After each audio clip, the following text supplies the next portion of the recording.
This is the only public event that I'm doing in these 10 days, and I'm very grateful to David and Petra for inviting me. This is a wonderful facility, and bringing you plants and books and information. It's great to see that freak community is alive and well in Mannheim. What I'm in Europe to do is to be part of a film-making effort. And I want to describe the project to you a little bit, simply because it's what's on my mind, naturally, and to discuss the politics behind the making of this kind of a film. It's not a film about rave culture, it's not a film about Albert Hoffman, it's not a film about body piercing or any of these things that great films need to be done about and have been done about. It's about one of your local heroes who is a great hero of mine and should be a great hero to all freaks in Germany and everywhere. And I'm talking about Frederick V, Elector Palatine, Prince of Heidelberg, King of Bohemia. Are you all familiar with this guy? Who? No? Oh, well, this is your guy. This is the prototypic freak of this area, and a freak who was not content to sit back and let things happen, but was willing to launch a grand alchemical dream of a reformation of human society. So just to lay in the background for those of you who are not familiar, the historical incident that we're here to recreate here and later in Prague has to do with the Prince Palatine of Heidelberg, a Protestant who wedded the granddaughter of Queen Elizabeth I of England, Elizabeth Stuart, the daughter of James I of England. This was an arranged wedding. They were both 16 years old at the time. Frederick went to England. The wedding was held in England, and then he returned with his very English bride to Heidelberg.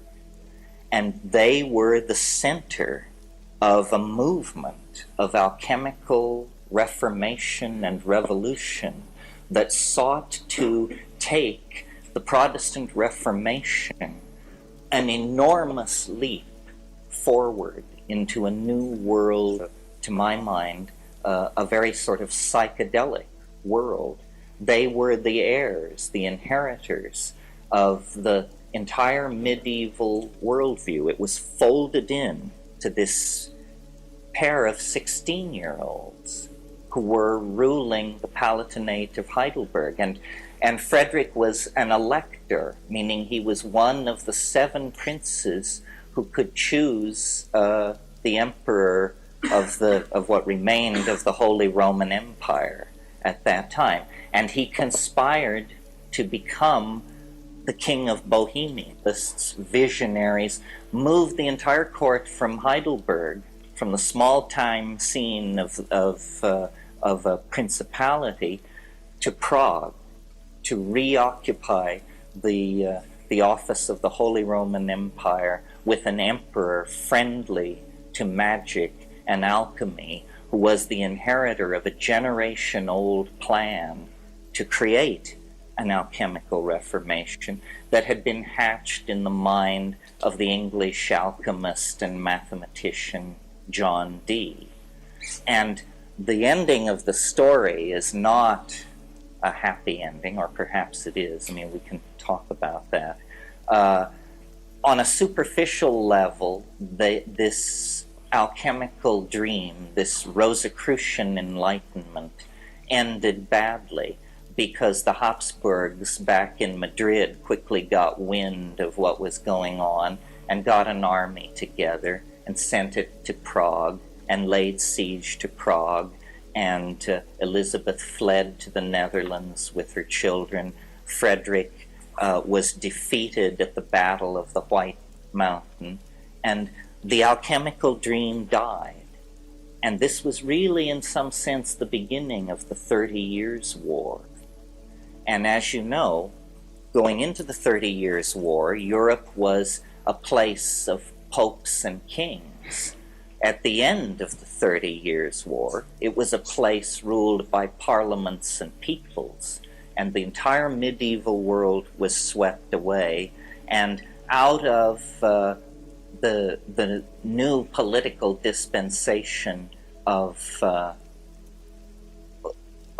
the situation at the end of the 30 Years' War, especially in England, modern science took hold and was born.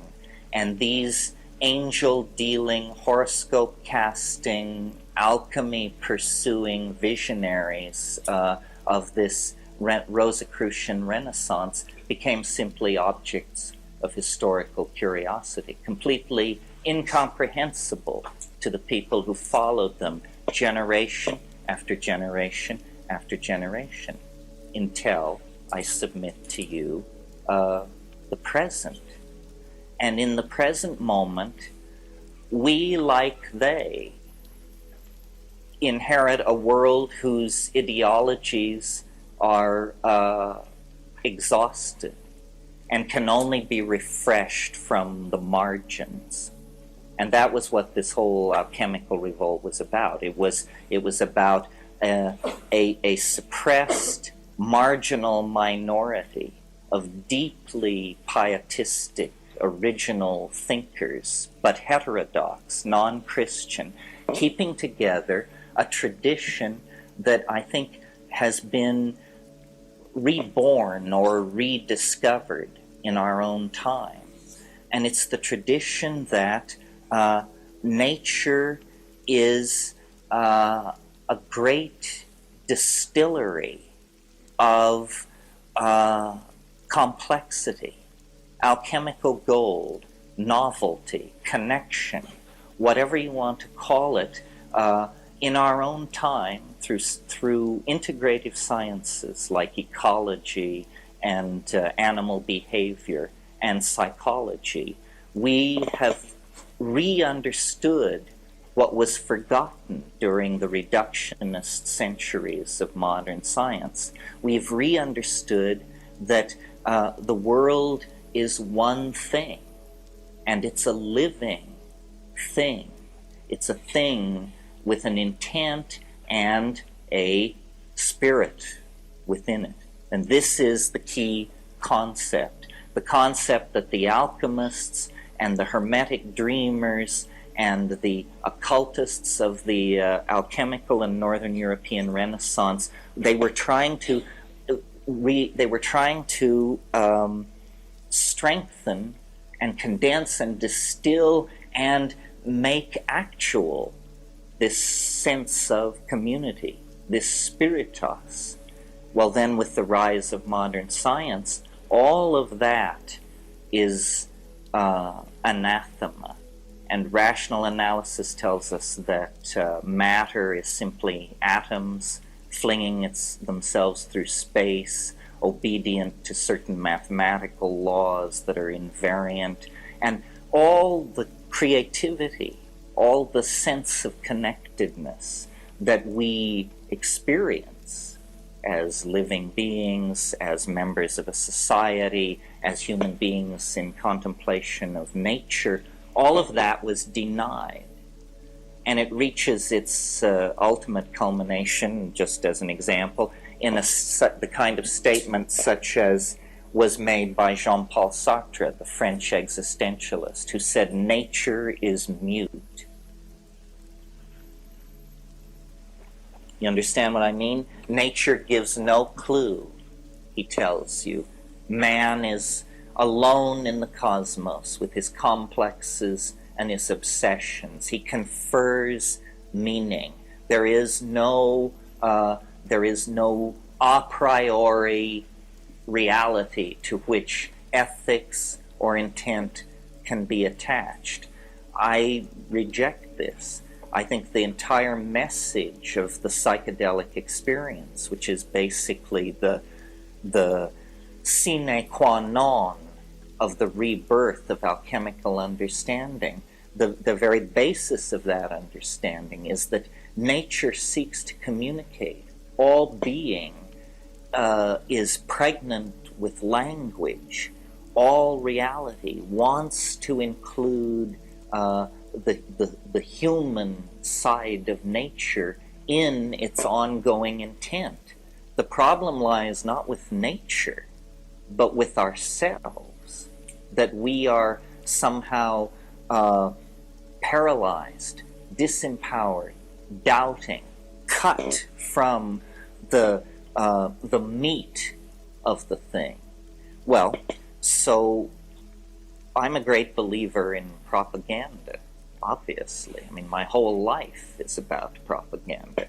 So to take an incident like the career of Frederick the Elector Palatine of Heidelberg and his bride, and make of it a kind of exemplar, a parable, a myth, if you will, the myth of the alchemical marriage, a myth that takes innocence and naivete and belief in the power of ideas to make a new world, and tell that story again in film, backing it with these tremendously powerful alchemical images that Jung and others showed work inexorably on the psyche, whether you wish to be part of the process or not. To merely gaze upon the images of alchemy is to, in a sense, enter into a kind of psychoanalytical process, because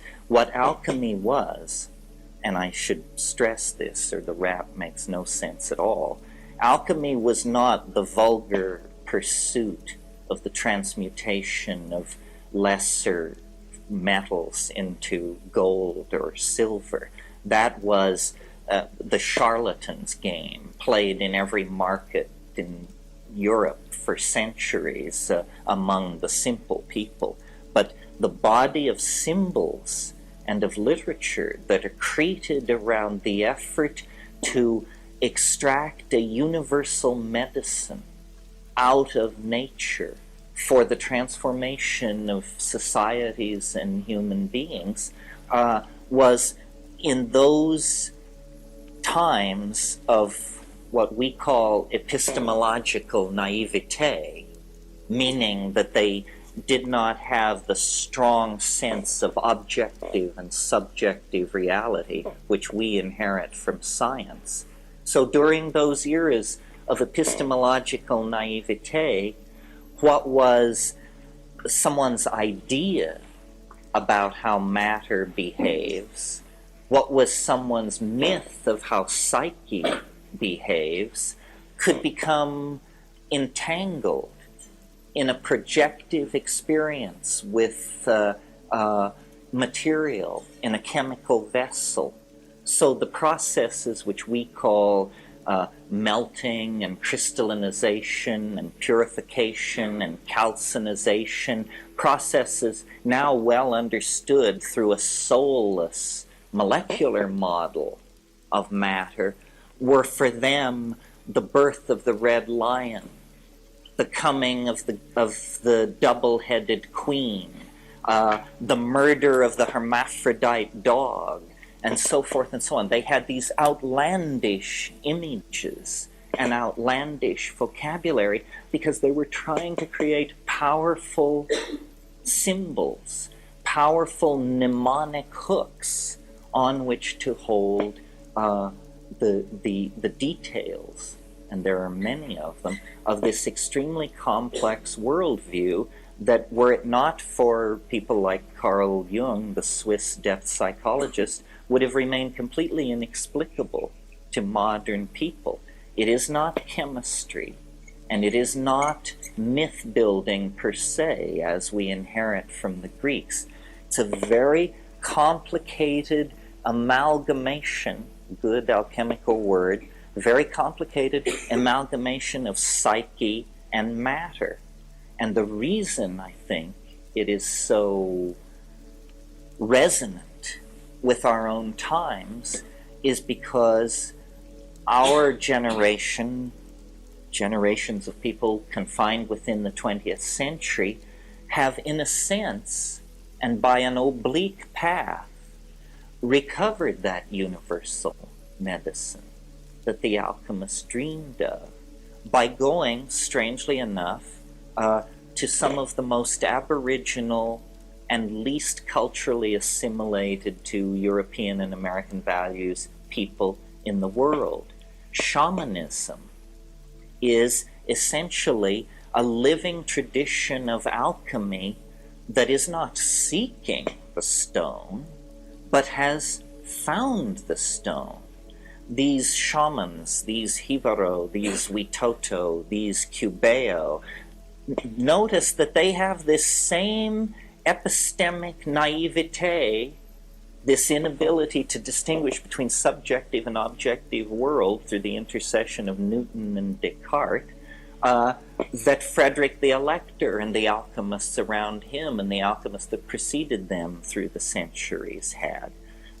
In other words, within the context of the alchemical vocabulary, the psychedelic experience as brought to us through plants, long in the possession of Aboriginal people, appears to be the identical phenomenon. The Hivaro shaman, the Cubeo shaman, does not use a glass retort with cycling sulfur and mercury inside it. The shamans of the Amazon have attained a sufficient sophistication to explicitly understand that the vessel of alchemical transformation is the body and the head of the experient. This is the alchemical vessel. This is where you will encounter the three-headed dog and the queen dissolving in her bath and the incestuous couple that combine Sol and Luna to produce the white essence of the panacea of the universal medicine. These are psycho-mental processes. And Jung, strangely enough, he must have been an extraordinary person because he could approach this without psychedelics, through a very careful inspection of the dreams and the symbol-producing processes of his patients. Over decades, he produced a kind of skeletal map of the psyche. But I maintain that map doesn't fill itself in, doesn't become a living experience until we undergo what is rightly perceived as the alchemical process of dissolution. Dissolution of what? Of the lumpen prima materia of the ego. This is the shit, the tar, the coal, the dark earth of Egypt, the starting material, the loam, the manure, the night soil, the lowest matter. And we start with that, the ego, and dissolve it through the intercession of the spirit. And spirit is a complicated concept. It's not naive. It's phenomenologically difficult to define, but through the dissolving spirit of the plants. And the plants lift the imprisoning structures of the ego, and the ego flows out into the world. And for some people, this produces panic. Panic comes from the god Pan, whose screams caused people to go mad. Panic. For other people, it's an enormous liberation. In any case, it is an influx of material previously hidden in the unconscious laden with symbolic meaning, and eventually not to be sustained in this acidic, dissolving, roiling, liquid state. That's part of the process. But then eventually to be recombined, coagulatio, the recombining, the coagulation, the coming together at a higher level, usually through the application of a process analogous to heat, but psychic heat, which drives off the dross of false assumptions and false attachments. And all of you who have been through high-dose psychedelic experiences know that it's very hard to carry stupid baggage through that keyhole. In fact, it's just, you're lucky if you just get your soul and yourself through and intact.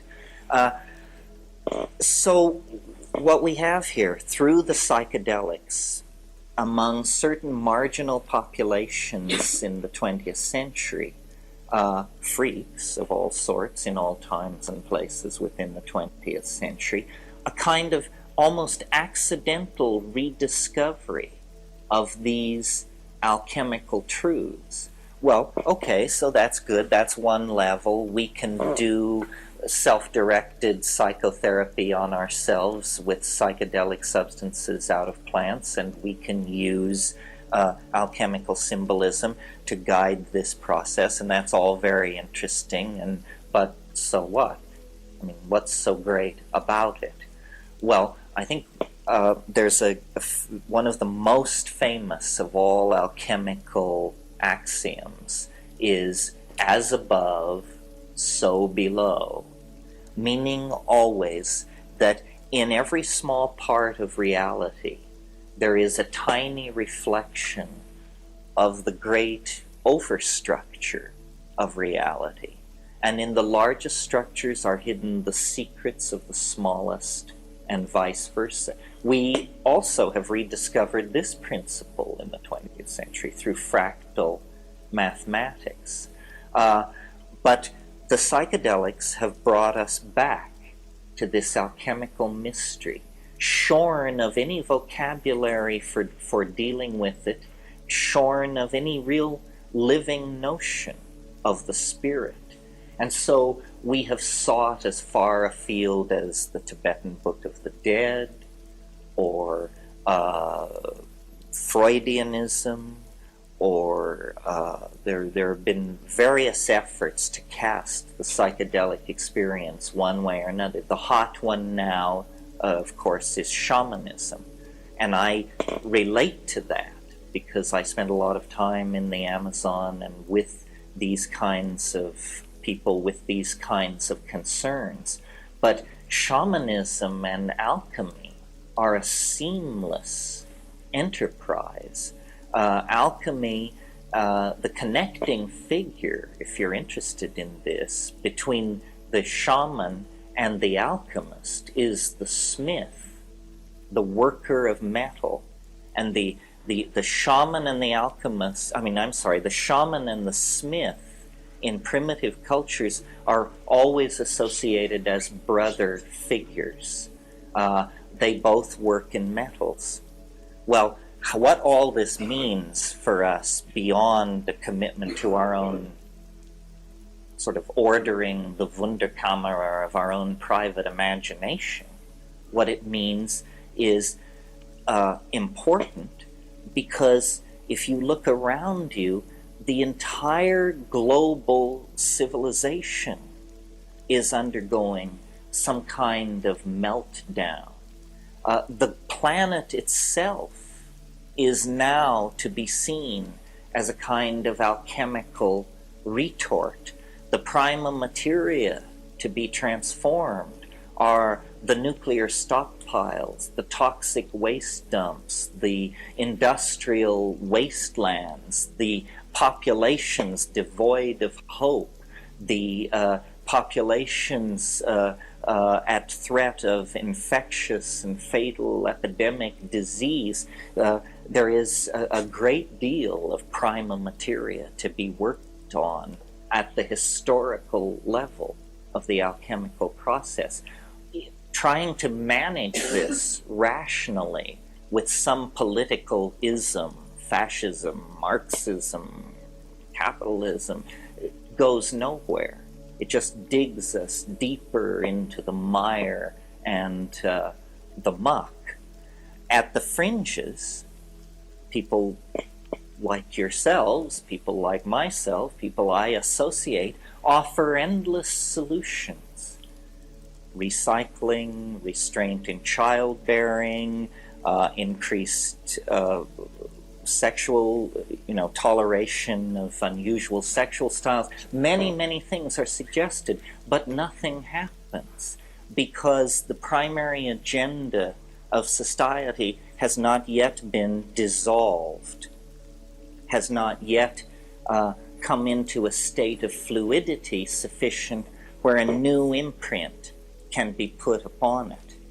In the 60s, we thought that all that had to happen was everybody would take LSD and the obvious right things to do would be done. And we expected no opposition to this because its rightness was so obvious. We didn't realize that every righteous crusade in history has marched into the waiting jaws of its oppressors. But the spirit doesn't die. It's interesting, I don't know how it's said in Europe, but in America we refer, and I've always referred to freaks as Bohemians. And I assumed, you hear about the left bank Bohemia of Paris in the 20s. And always went, but why Bohemia? What does Bohemia have to do with Paris? Why are freaks called Bohemians? It's because of Frederick the Elector and the alchemical renaissance that he plotted with his wife. Since that time to now, Bohemian has meant a marginal political position involved with bizarre sexual practices, strange drug use, and funny ideas. Well, in the 60s then, LSD was not sufficient, even coupled with rock and roll. It only brought oppression. What it brought, it was like a failed alchemy. Instead of the dissolving and recrystallizing at a higher and more angelic level, thousands of prisons were built and the entire thing failed. But this spirit is the spirit of life itself, the spirit of novelty itself, and it will not be suppressed for long in any time or place. So now again, it comes after 30 years, after many changes, and it's among us again. And I assume, looking at all of you, that to some degree you represent this or act it out, or because it's a spirit of dissent that says we will not serve the values of materialism, the values of the ego, and the values that separate and break down the community. So here it is again. And what is different this time that we might have some greater hope of actually coming through to the beginning of the third millennium without having to hang our heads when we tell the story to our grandchildren? And I will submit to you this evening that the difference between then, 1965 through 70, and now, to the turn of the century, two things. First of all, we have that experience under our belt. We shall not be so stupid again. The I Ching says never confront evil directly and never name it directly, because it finds weapons to defend itself. We are not an army. This is what Frederick didn't understand. He was a king, but he was not an army when it came to the White Mountain. We are not an army, so our strategy must be stealth. It's an alchemical strategy, and what do I mean by stealth? I mean the house of constipated reason must be infiltrated by art, by dreamers, by vision. And what is new is that there are massive technologies available to us, not available in the 60s. They were not designed for us. They were not intended for us. It was never ever thought that such power should flow into the hands of freaks such as ourselves. Nevertheless, through the perverse nature of the unfolding of the world, we have such tools. And I'm referring, as you probably anticipate, to the World Wide Web and the Internet. No gay kid in Montana, no Chinese scholar in Botswana, no person anywhere with a specialized interest or predilection now need feel alone. There is no aloneness. You can find your people. You know, one of the things Tim Leary said in the 60s that I always remembered, but I never heard anybody talk about or ever really heard him quote. It was a great rallying cry. It was much better than turn on, tune in, drop out. And it was this. It was find the others. Find the others. And then you will know what to do. Well, now you can find the others. You don't have to stick a flower in your hair and go to San Francisco. You just go to the web. Find the others. We all need to create affinity groups, which are subsets of the much larger community that we're part of. And then, using this technology, which was designed to keep track of us, to pick our pockets, and to sell us junk we don't want, use this technology to produce art, massive amounts of subversive art. And all art is subversive. I'm not calling for an ideological agenda. All truth which springs from the individual is subversive because, and this is a theme of mine that I'm getting more and more into the longer I live, culture is not your friend. This is an odd message for the late 90s because we're all being told, you know, you knew you were Jewish, but you forgot your Sicilian grandmother. You have to honor all of your family. Romanian, bring it forward, the dances of this, that, and the other. I hate all of this stuff. I'm Irish.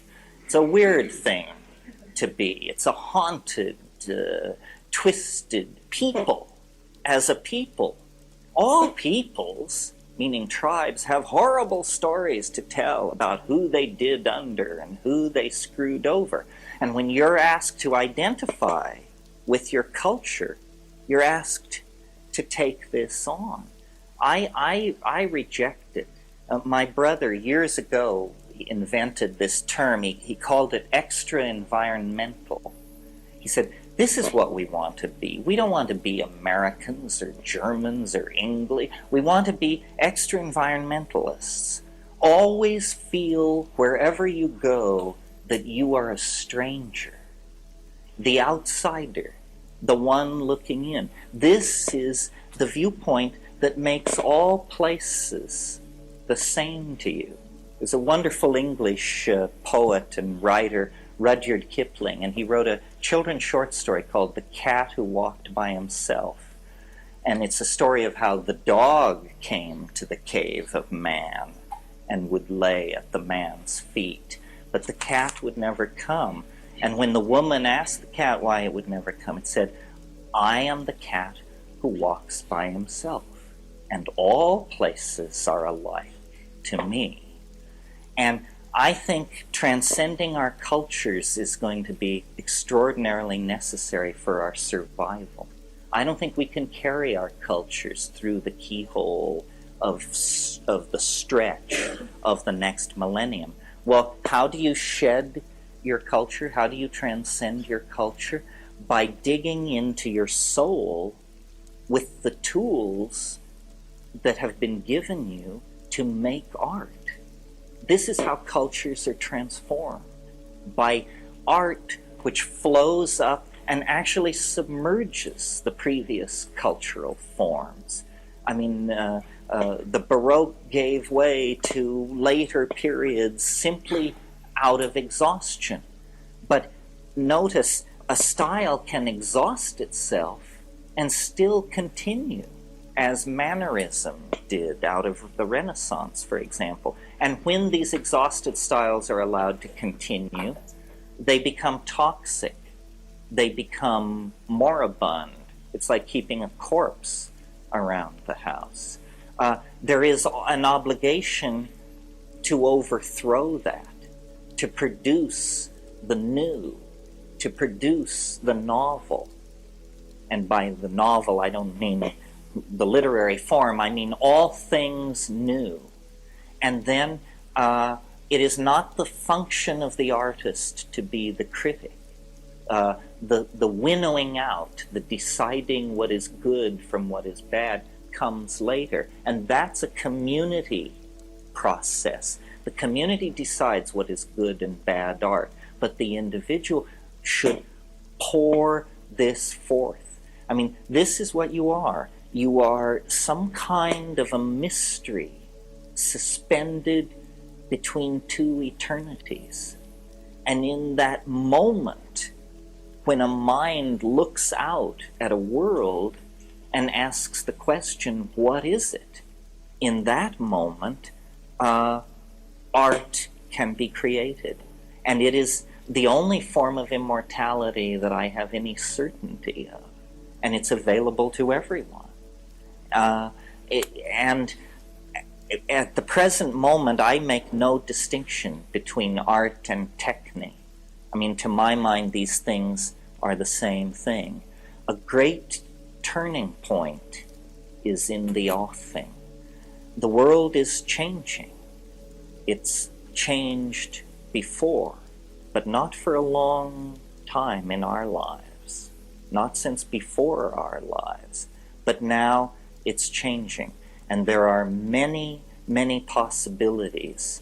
The English biologist Dawkins invented the word meme.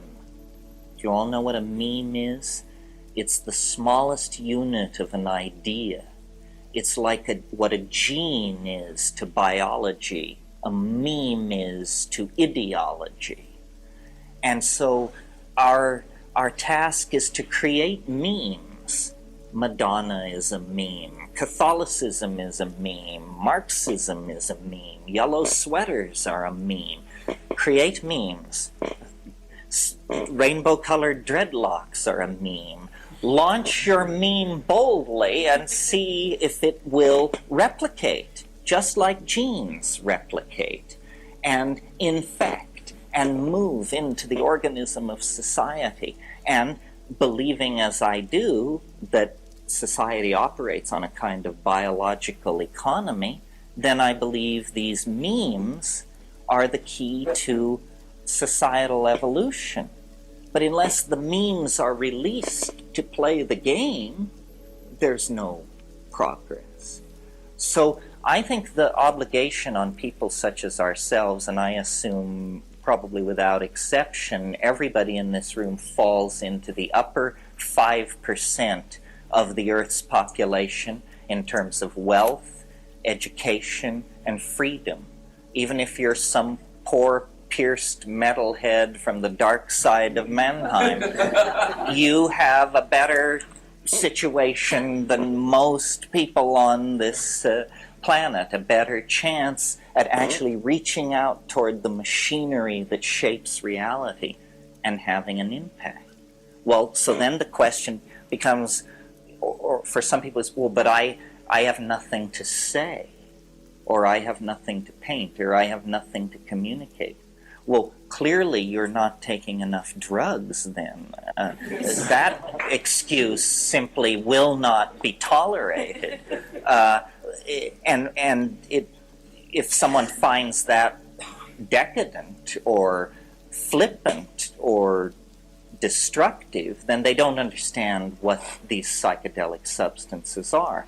They open the doorway to creativity. They cleanse the doors of perception.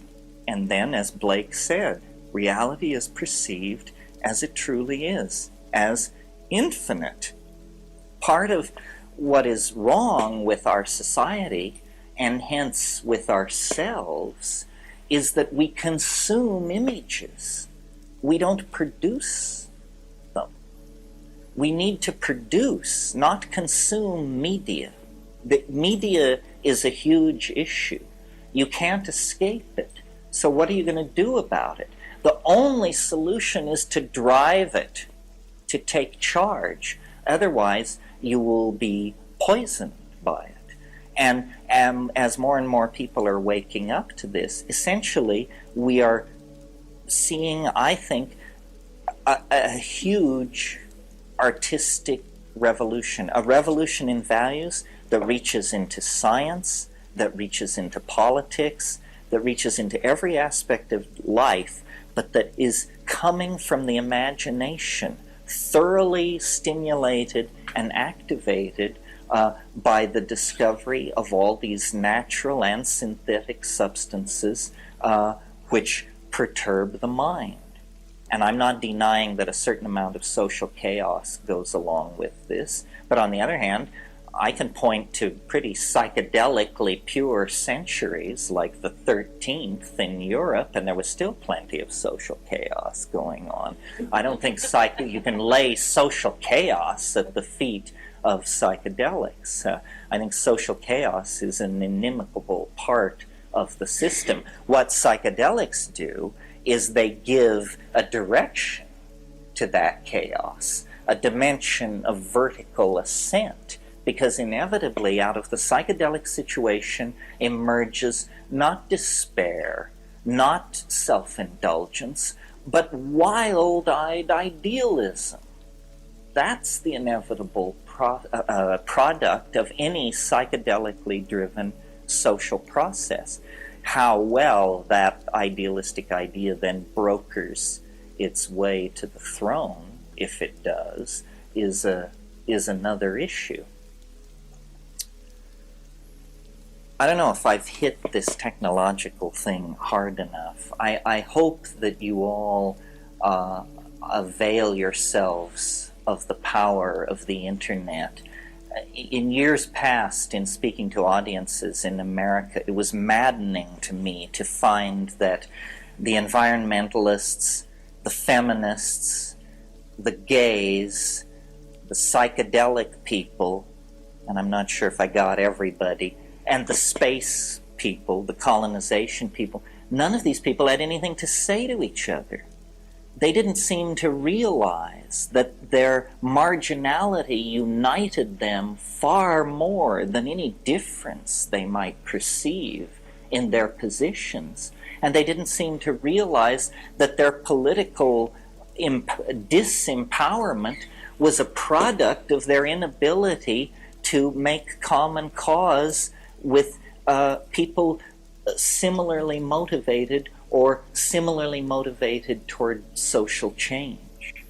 So it's very important to build an inclusive community, and a community that has a sense of direction. And I think the internet empowers this far more than any other tool that has been handed to us, except psychedelics.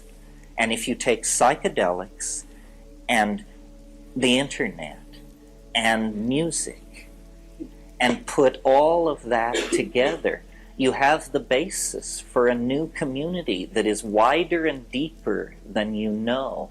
The people who are building the new machines, who are designing the new circuitry, who are writing the new code, are all freaks. I mean, they work for capitalist dogs, of course, because we all do. But the creative thrust of these technologies is being driven by people just like you and me. And I think this is all tremendously positive. So, where am I in all of this? Well, I'm getting there. I'm getting there. And then finally, I guess, and I'll just close on this, the alchemical return. All culture is some kind of myth. All cultural stories, then, have a psychic dynamic to them, which is not suspected by the civilization as it lives these myths. It has to be seen from outside. And there is a consistent myth in let's call it just Western civilization without being too precise, a consistent myth. In the early Jews, you get it as the idea that God will enter history. With Christianity, you get it with the idea that man and God can be consubstantial. Again, in Islam, the insistence that God will enter history. And then modern science, strangely enough, dumps all of this theology, but maintains the idea that man can become as a god. In other words, the myth that is consistent throughout the entire Western experience is the myth of some kind of defining progressive experience. Well, now we have the power to realize this myth in some kind of, for want of a better word, an alchemical utopia. And I think it's very interesting that at this very high-tech moment in our adventure, the plants return, the humblest of all biology. The plants return and almost stand before us as a beacon and a promise. Have you noticed that plants do all their business with dirt and air? This is something we only wish we could do. Build an industrial society based on nothing more than the ambient dirt and the air flowing past, building sugars and carbohydrates out of gaseous oxygen. I mean, this is quite a trick. The plants stand both in the psychedelic sense, but then in the larger sense of the vegetable kingdom, they stand for absolute Tao.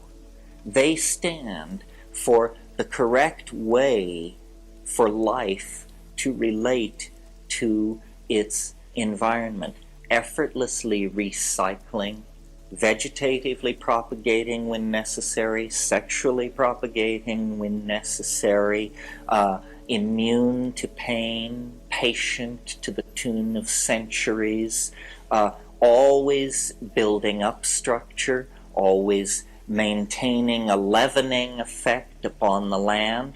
All of these qualities of caregiving and, well, notice, for example, that all the processes of biology occur below the boiling point of water. If we could build societies that did that, we work in the range of hundreds of degrees, thousands of degrees, fusing metals and creating toxicity. So I think the psychedelic plant revolution, which is leading toward the nanotechnological revolution, in other words, the imitating of nature at the atomic level in building of machines and the management of processes. What all of this is leading toward is a rarefaction, good alchemical word, a rarefaction of the human imprint on this planet, a spiritualization of humanity, and a new order of mind, part machine, part human. Notice that the internet and the computers that it serves are actually made of the materials of the earth. They're largely metals, silicon, glass, copper, gold, silver. These are the products of demonic artifice. These are the things which the alchemists dreamed of. They transform space and time. They allow us to speak at a distance. They allow us to wander through libraries thousands of miles distant. No fact is too obscure, no person so hidden that you can't reach them. It is, in a way, the perfection of the magical ideal that was developed and unfortunately prematurely launched by Frederick the Elector and his wife here nearby at Heidelberg. And so I'm involved, as I said, in a process of bringing this story to many people who haven't heard it. It's a great story. It's a great myth that the underground community should make its own. And, you know, I used it this evening just as the scaffold for this talk, but I tried to hit the things that are important to me, which are psychedelics, recovery of archaic lifestyles, use of media to subvert existing paradigms, empowerment of the individual through dissolving the ego through psychedelics, and, I don't know, whatever else. So, thank you for your patience and indulgence.